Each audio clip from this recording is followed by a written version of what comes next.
Assalamualaikum warahmatullahi wabarakatuh. Bertemu kembali di perkuliahan teori graf. Kali ini kita bertemu di perkuliahan online.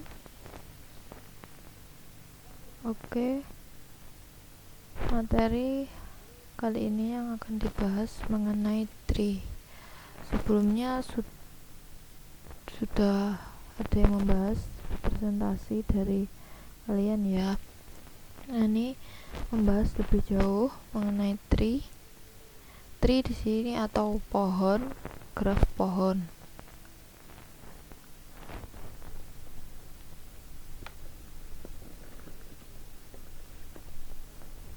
Definisi pohon atau tree.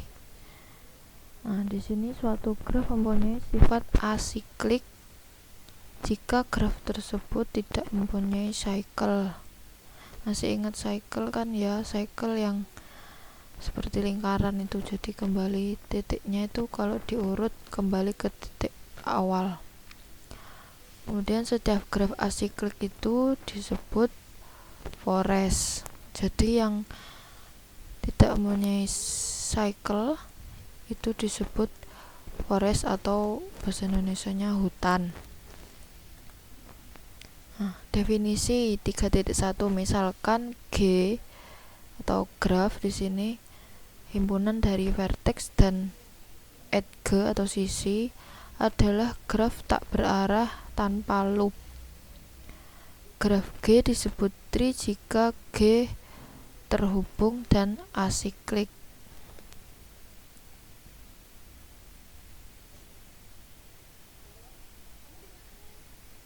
Jadi graf itu syaratnya, graf tree ini syaratnya terhubung dan asiklik. Juga dia graf yang tak berarah yang tanpa loop. Di sini ada contoh gambar 3.1 menunjukkan tree dengan 5 titik isomorfik. Yang tidak isomorfik salah ya. Maksudnya di sini tidak isomorfik.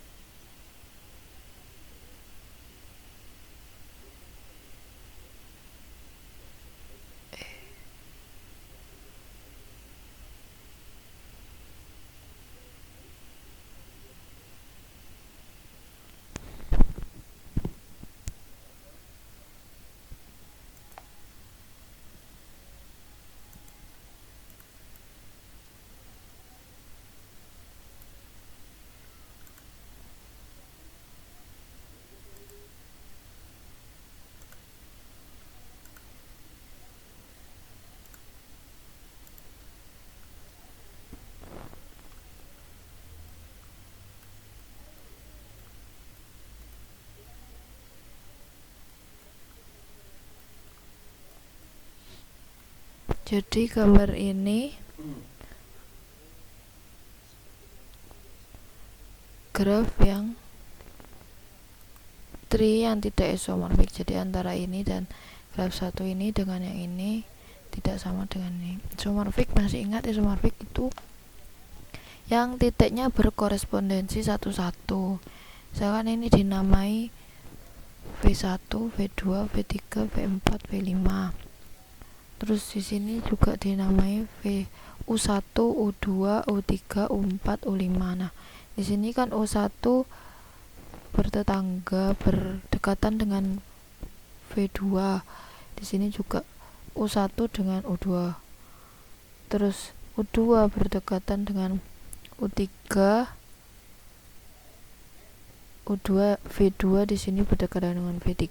Nah, di sini U2 juga berdekatan dengan U4, sedangkan di sini yang titik 2-nya itu, yang N-nya kedua itu tidak berdekatan dengan keempat, makanya dia tidak isomorfik karena tidak berkorespondensi satu-satu. Begitu juga dengan yang ini. Jadi pasangannya itu, kalau ini pasangannya 1 sama 2, 2 sama 3, 3 sama 4. Nah, ini kan 1 sama 2, 2 sama 3. Ini 2 sama 4, beda, tidak berkorespondensi.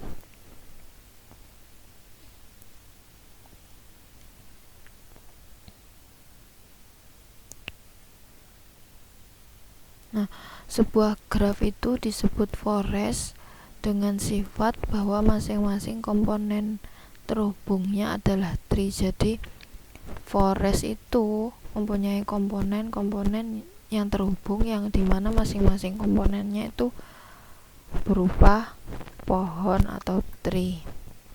Nah, ini contohnya 3.2 ini sebuah forest atau hutan. Jadi ada 3 tree ini sebagai komponen-komponen dari forest itu. Bentuknya berupa tree atau pohon. Kemudian contoh 3.3, tree dapat digunakan sebagai model dalam kimia. Dalam kimia kan ada rumus buten ini C4H10. Nah, kalau dibuat bentuk ini, jadi ini mengadopsi dari graf bentuknya. Ini sebagai titik-titiknya terus dihubungkan dengan sisi-sisi. Nah, ini salah satu aplikasi dari graf.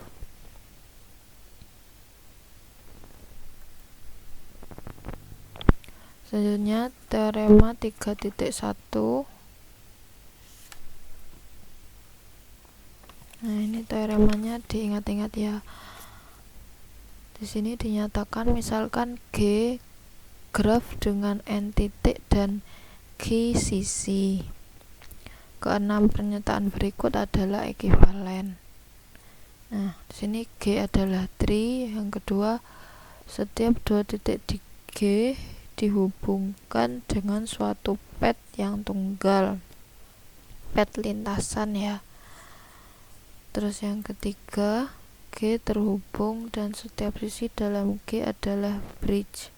Dia ada jembatannya. Terus G yang keempat, G terhubung dan G sama dengan N-1. G berarti sisi sama dengan banyaknya titik dikurangi 1. Banyaknya sisi sama dengan banyaknya titik dikurangi 1. Kemudian G asiklik dan G sama dengan N-1 sama. Kemudian yang keenam, G asiklik dan jika 2 titik sembarang tidak adjacent di G dihubungkan dengan suatu sisi E, maka G plus E mempunyai tepat 1 cycle. Jadi jika G asiklik kemudian 2 titik yang tidak adjacent dihubungkan dengan satu sisi, jadi ditambah suatu sisi, maka dia akan membentuk suatu cycle. Nah, ini teorema 3.1. Ini bisa dibuktikan, mungkin bisa dicari atau dibaca-baca.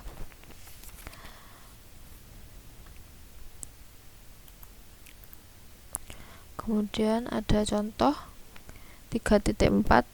Nah, tree manakah yang merupakan big graph lengkap?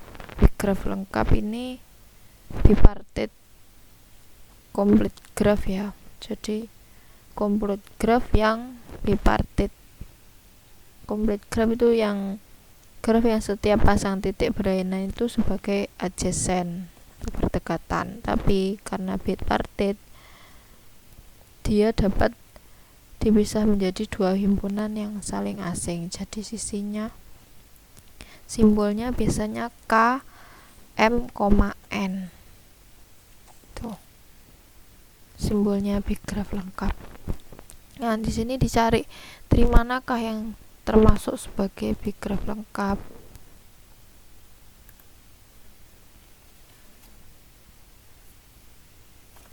Nah, penyelesaiannya misalkan T adalah tree yang merupakan big graph lengkap. Jika T sama dengan K, M, N, maka banyak titik dalam T adalah M plus N ya.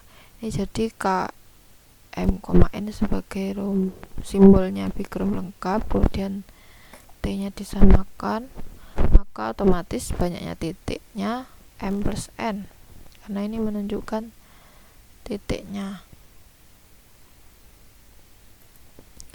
Dalam hal ini Tri-T memuat M plus N min 1 sisi. Nah, ini seperti teorema yang sebelumnya ya. Sisi sama dengan titik dikurangi 1. Jadi ini sisi sama dengan titiknya dikurangi 1.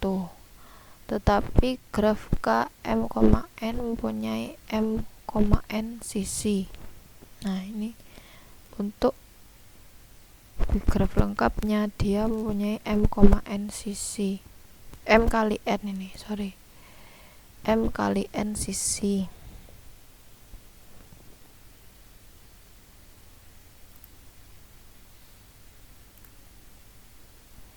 M dikali N sisi.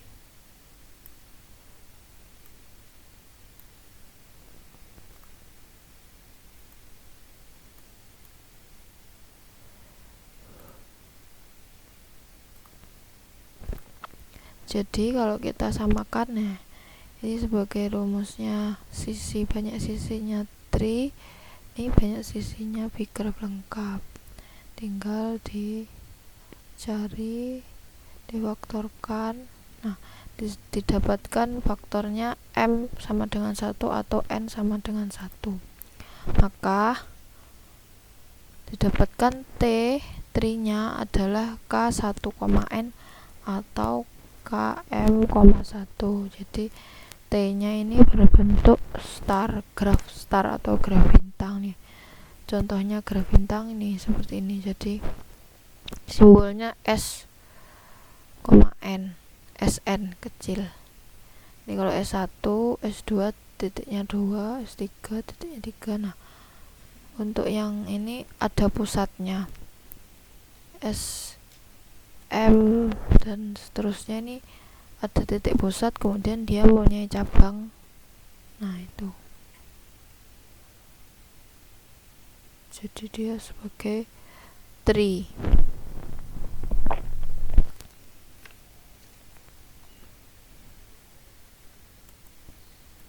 Oke, selanjutnya tentang spanning tree atau graf pohon yang terentang. Definisinya, T subgraf dari G disebut sebagai spanning tree jika T tree dan vertex dari T sama dengan vertex dari G. Contohnya, jadi ini definisinya, vertexnya tree itu akan sama dengan vertex dari G, maka dia sebagai spanning tree. Contohnya di sini graf T dalam gambar di 3.4 adalah spanning tree dari graf G. Nah, graf G itu ini, maka spanning tree-nya di sini pastinya nggak ada cycle. Jadi nggak ada yang ini kan ada sisi, lah di sini nggak ada sisi karena nanti akan terbentuk cycle, maka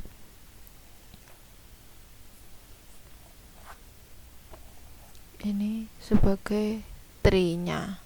Tapi titiknya sama, jadi memuat semua titik yang ada di G, cuma sisinya tidak dimuat semua dan tidak ada cycle-nya. Seperti itu.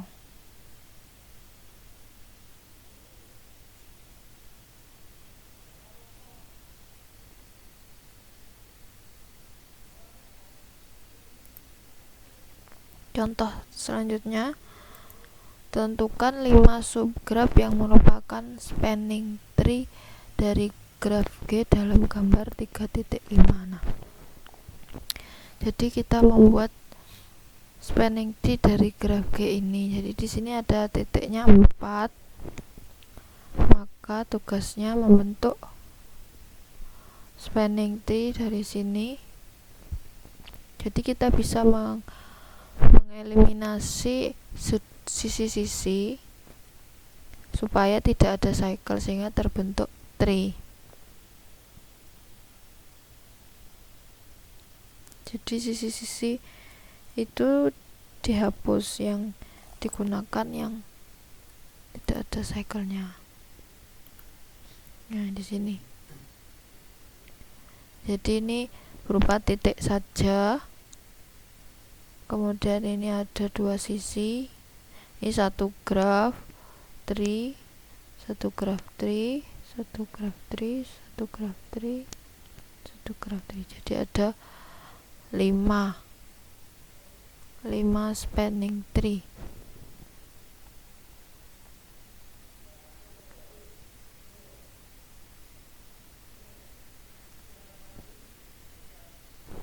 Itu titik-titiknya harus dimuat semua, tidak boleh ada yang tertinggal. Oke, lanjut. Contoh selanjutnya, tentukan spanning tree dari graf dalam gambar 3.7 melalui penghapusan sisi. Nah, ini ada suatu graf.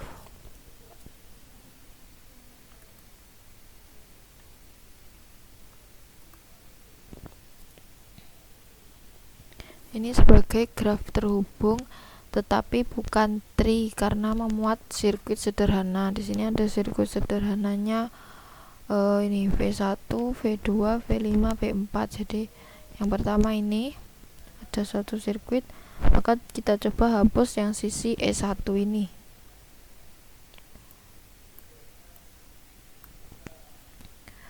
Jadi menghasilkan subgraf G min E1. Dilihat apakah masih ada sirkuit. Oh, ternyata masih memuat ini V1, V2, V3. Nah, ini terbentuk sirkuit.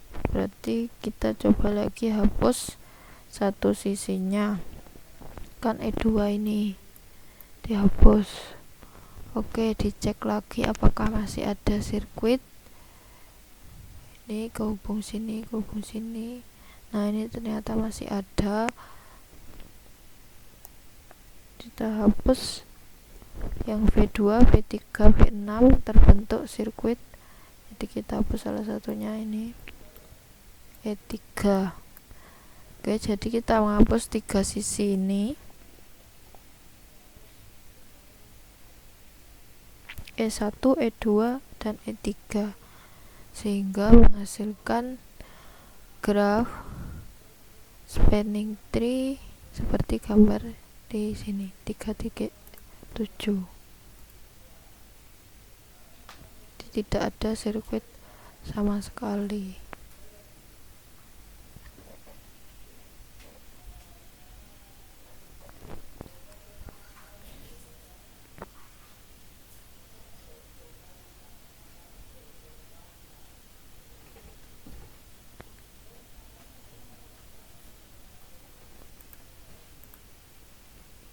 Nah, spanning tree pada graf berbobot, masih ingat graf berbobot berarti dia ada nilainya. Misalkan di sini tadi satu sisi ini ditulis 2, terus ini 3. Nah, ini berarti bobotnya pada sisi V1, V3 itu bobotnya 2. Kemudian V2, V3 bobotnya, sisi ini bobotnya 3. Nah, spanning tree pada graf berbobot G dengan jumlah bobot terkecil disebut minimal spanning tree. Jadi kita mencoba metode minimal spanning tree.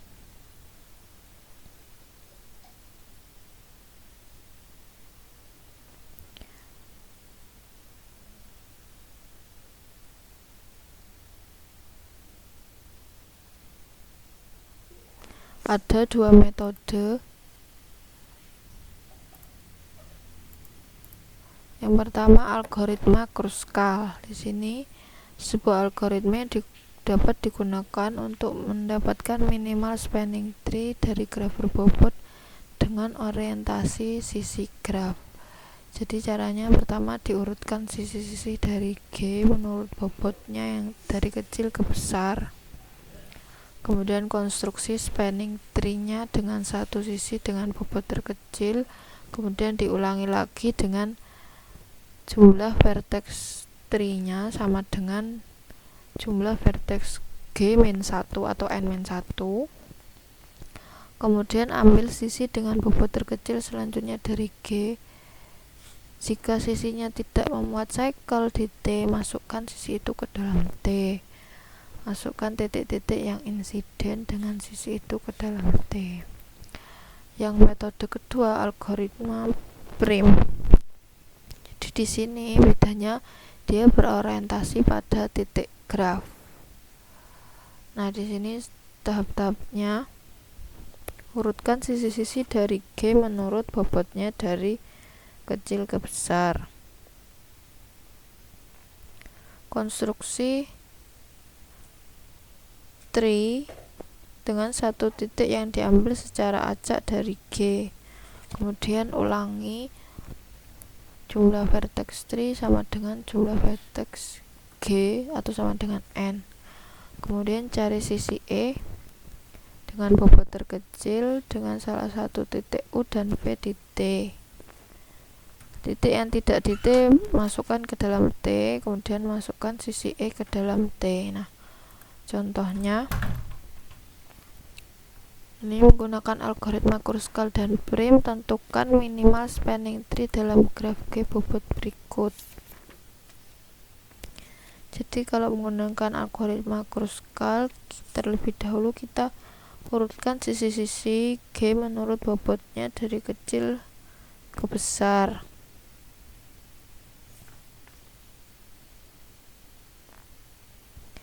Jadi yang kecil ini bobotnya ada yang 2 ini ya, 2, terus 3, 4-nya 2, terus ada 7 ini,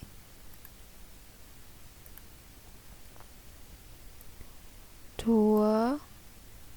Nah, berarti untuk membuat tree kan nggak boleh ada siklus ya. 2, pertama 2 yang kecil dulu, terus 3, 3-nya 1, terus 4. Kemudian dicek selanjutnya 5. 5 dia membentuk cycle, berarti tidak dimuat. Terus ada 6 juga nanti terbentuk cycle, jadi tidak. Kemudian 7 masih belum terbentuk ya cycle-nya, jadi dia dipilih 7-nya CG. 7 satunya apakah terbentuk cycle? 8 ya, terbentuk cycle 7 satunya. Jadi kan kalau ini dipilih jadinya kotak ini, jadi 7 yang ini gak dipilih.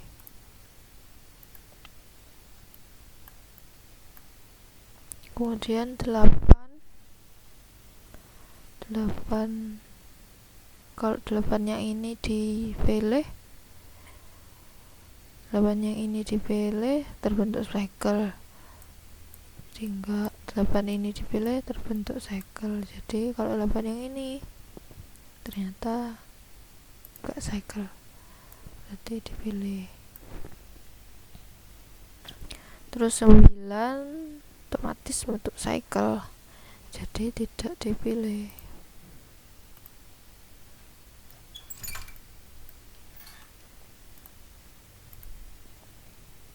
Maka nih menggunakan algoritma Kruskal, jadi yang terpilih yang merah itu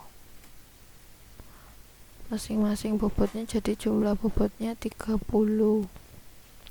Jadi sisi-sisi yang dipilih AB, GH, BC, AF, CD, CG, dan DE. Jadi vertex G-nya ini tadi kan ada 8. Nah, kalau pakai algoritma Kruskal kan tadi vertex tree-nya itu sama dengan vertex G kurangi 1, jadinya ada 7. Nah, ini tinggal 7 vertex, jadi sudah sesuai. Kemudian gimana kalau cara algoritma prim? Nah, ini caranya, urutkan sisi-sisi dari G menurut bobotnya dari kecil ke besar. Terus konstruktifin dengan satu titik yang diambil secara acak dari G. Jadi ini mengambil titik secara acak. Jadi didapatkan, sedangkan verteksnya sama dengan vertex G-nya, vertex 3 sama dengan vertex G. Kemudian sisinya dicari dengan bobot terkecil dengan salah satu titik U atau V di T.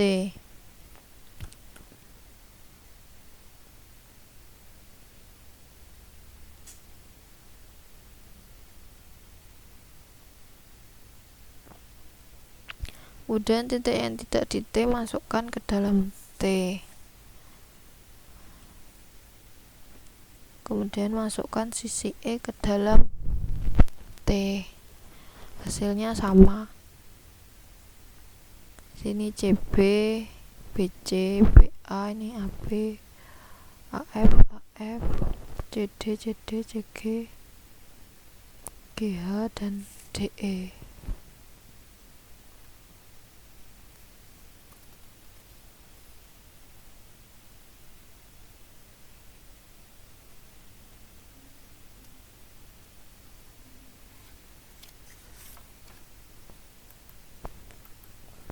Oke, selanjutnya di sini tri berakar dan biner.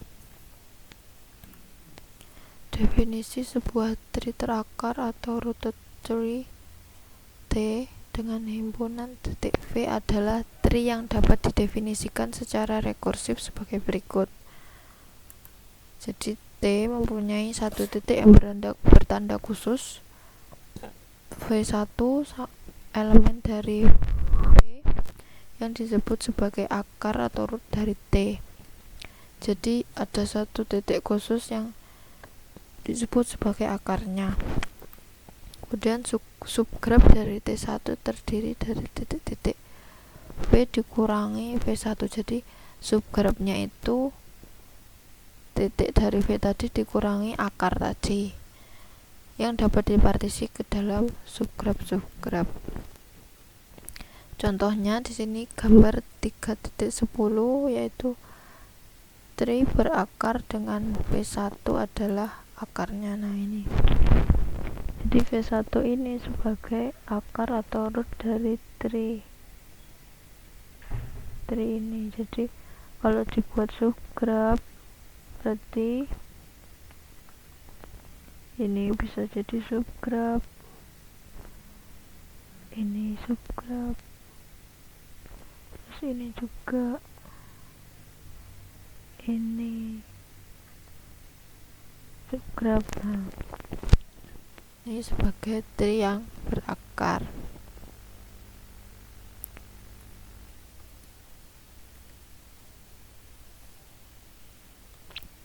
Selanjutnya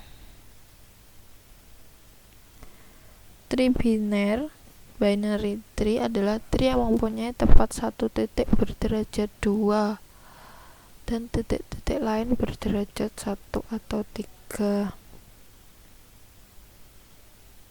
Karena titik berderajat 2 berbeda dari semua titik yang lain, maka titik ini berfungsi sebagai akar. Jadi setiap tri biner adalah tri yang berakar. Jadi bedanya tri berakar tadi, yang ini akarnya selalu berderajat 2 karena biner itu kan 0 dan 1. Nah, contohnya graf yang ditunjukkan di gambar 3.1 yaitu tri berakar biner dengan 4 level. Nah, ini kan sebagai akarnya yang mempunyai derajat 2. Derajat kan banyaknya sisi, yang berdekatan dengan dia. Jadi sisinya ini dan 1, 2. Jadi dia punya derajat 2, akar utamanya itu berderajat 2. Teorema 3.4, banyak titik maksimum pada level n dari tribiner adalah 2 pangkat n dengan n lebih dari sama dengan 0. Jadi tadi levelnya kan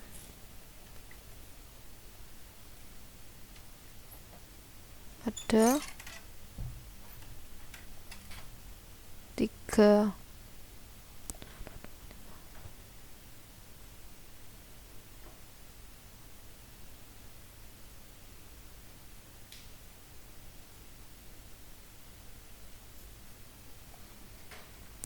Ini 2 pangkat n ya. Jadi ini levelnya 3. 2 pangkat 3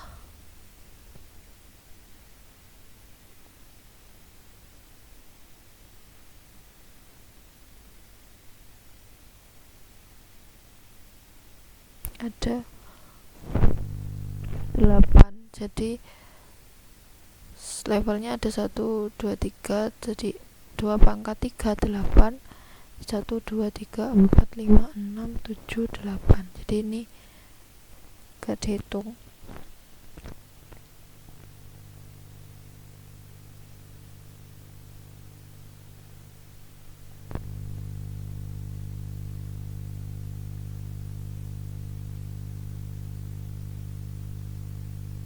Jadi titik maksimum dari level n tribiner. Selanjutnya ada Q3 atau di sini notasinya T pangkat bintang. Q3 T pangkat bintang dari spanning tree dalam graf terhubung G adalah spanning subgraf dari G yang tidak berada di T bintang itu. Sisi-sisi dari G yang tidak berada dalam T bintang disebut twig. Jadi Q3 ini sebagai spanning tree dari graf G di mana sisi-sisi di mana tidak berada di dalam T bintang itu sendiri. Misalkan ya, langsung contoh graf yang ditunjukkan dalam gambar 3.12, T bintang adalah Q3 dari T. Jadi ini Q3 nya dari T. Nah, T sebagai tree dari G. Nah, T bintang ini kan spanning subgraf dari titik-titiknya ini sebagai subgraf, tetapi subgraf dari T, tetapi di sisi-sisinya tidak memuat di T ini. Sisi-sisinya dia menggunakan sisi-sisi yang ada di G, yang mana tidak digunakan oleh T. Jadi titiknya ini ya, dia tidak punya sisi ini, tapi di sini ada. Di sini ada, tapi di sini nggak ada. Di sini ada, nggak ada, tapi di sini nggak ada. Di sini ada. Jadi kayak komplemennya gitu, komplemennya dari T, tapi di sini sebutnya sebagai Q3. Dan sisi-sisi dari G yang tidak berada di dalam T bintang disebut twig. Jadi yang di sini disebut twig yang ini 1, 2. Terus ini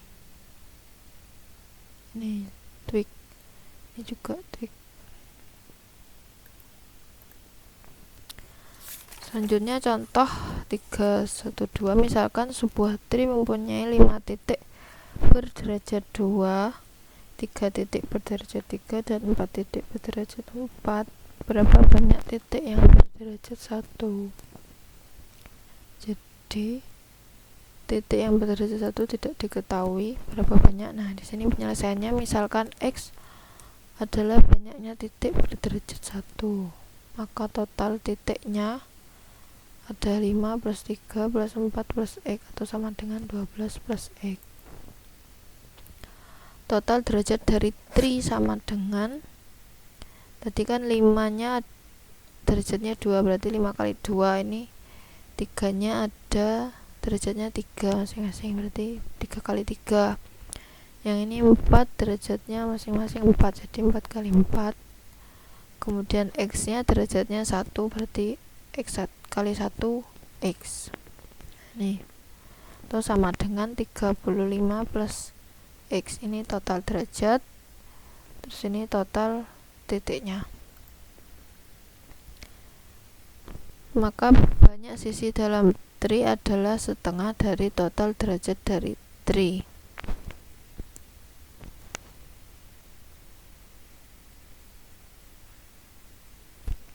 Ini definisi awal banget.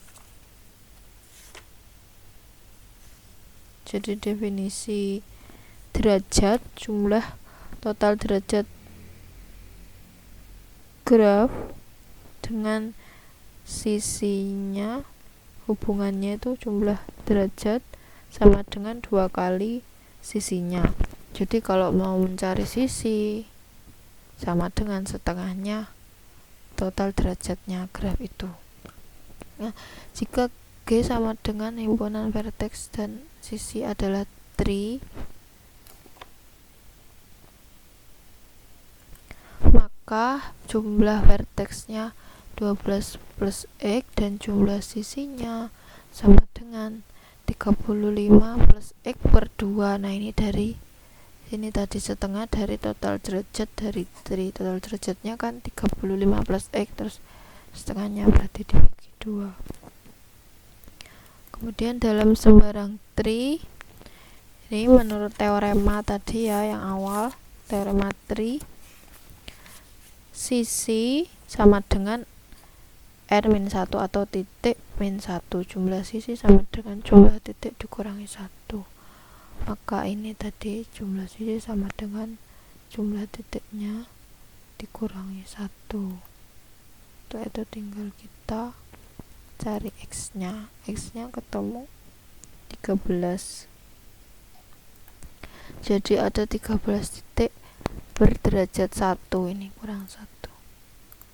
Berderajat 1 dalam 3. Sampai sini bisa dipahami ya.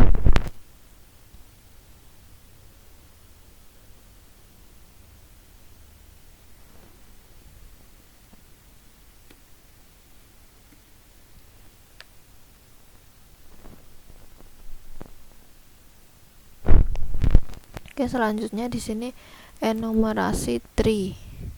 Enumerasi pada graf dimaksudkan untuk menghitung banyaknya graf yang tidak isomorfik yang memiliki sifat tertentu. Tidak isomorfik berarti tadi tidak berkorespondensi satu-satu titiknya dan sisinya dari satu graf ke graf lain. Oleh karena itu perlu memberi label nama atau nomor urut pada titik-titik dari graf yang memiliki sifat tersebut dan menghitung banyaknya kemungkinan cara pemberian label.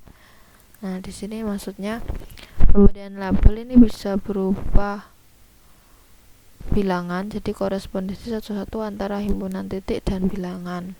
Tadi jadi titiknya diberi nama bilangan 1, 2, 3 sampai N.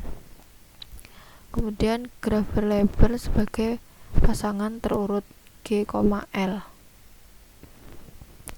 dengan G adalah graf dan L pemberian label.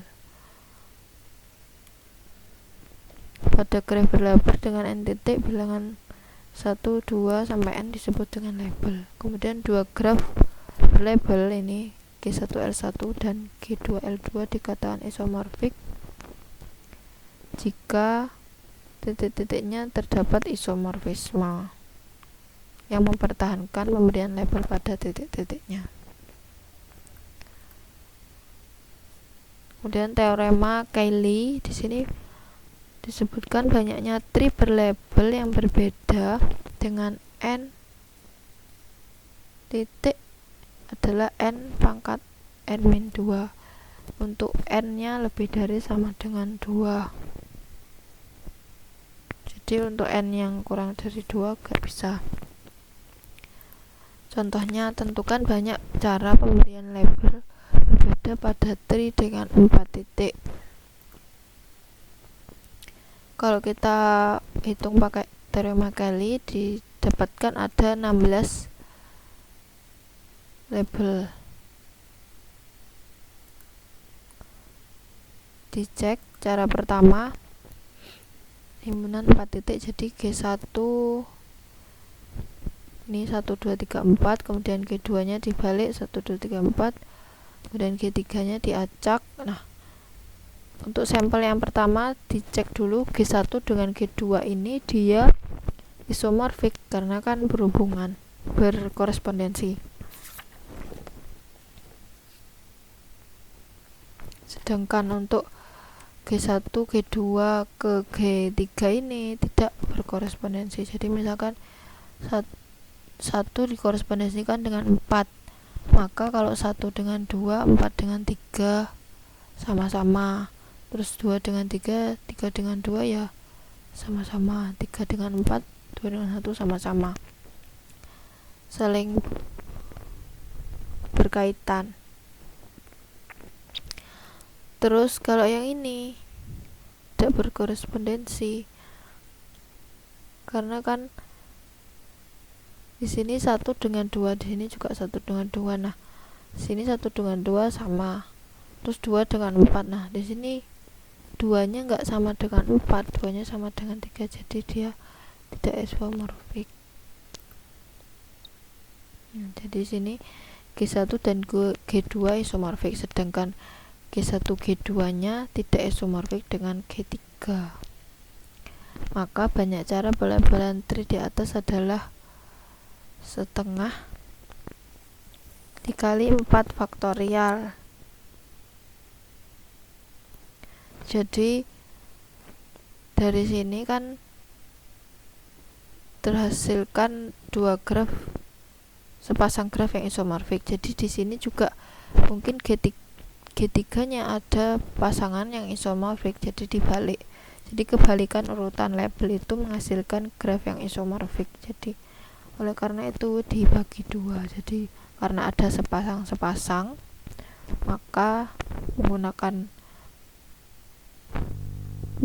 faktorial banyak caranya, tapi dibagi 2 karena ada sepasang-sepasang yang sama. Jadi hasilnya 12.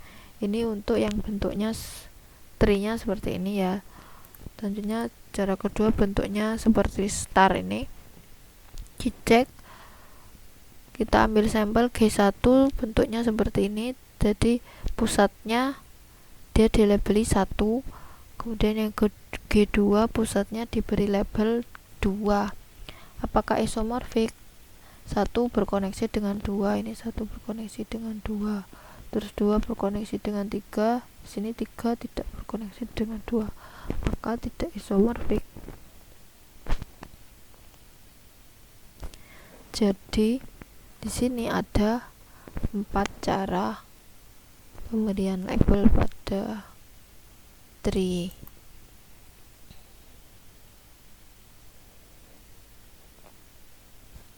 Nah, titik pusat yang diberi label dengan 4 cara dan masing-masing menghasilkan cara pelabelan yang berbeda-beda. Jadi ini kan awalnya kalau di daftar G-nya ini ada 4 faktorial. Ternyata dari 4 faktorial hasilnya 24. 24 itu masing-masing ada sepasang-sepasang yang isomorfik. Jadi dihitung ada pelabelan yang tidak isomorfik itu ada setengahnya, sehingga ada 12. Terus yang sini ternyata semuanya 4 cara, kalau di daftar ada 4 yang bentuknya star ini ya. Jadi ada 4 cara pembelian label. Jadi yang tidak isomorfik ada 4 dengan bentuk seperti star ini, sehingga totalnya ada 12 ini tadi plus 4, sehingga ada 16 cara. Ada pelabelan tri dengan 4 titik. Jadi sesuai dengan rumus Cayley ini ada 16 cara, sehingga di sini akibatnya banyak spanning tree dari graf komplit sama dengan n pangkat n min 2. Contoh di sini gambar 315 memperlihatkan semua tree yang tidak isomorfik dengan 6 titik. Nah, ini. Jadi ini daftarnya. Kalau dibuat Cayley berarti 6 pangkat 4 di masing-masing ada 6 pangkat 4 kalau 6 titik. Kemudian contoh 316 memperlihatkan 2 tree yang tidak isomorfik dengan 6 titik dan mempunyai 4 titik pendan atau pendan ini titik berderajat 1. Nah, ini 6 titik tapi mempunyai 4 titik yang berderajat 1, jadi 1 ini derajatnya 1. Ini tidak isomorfik.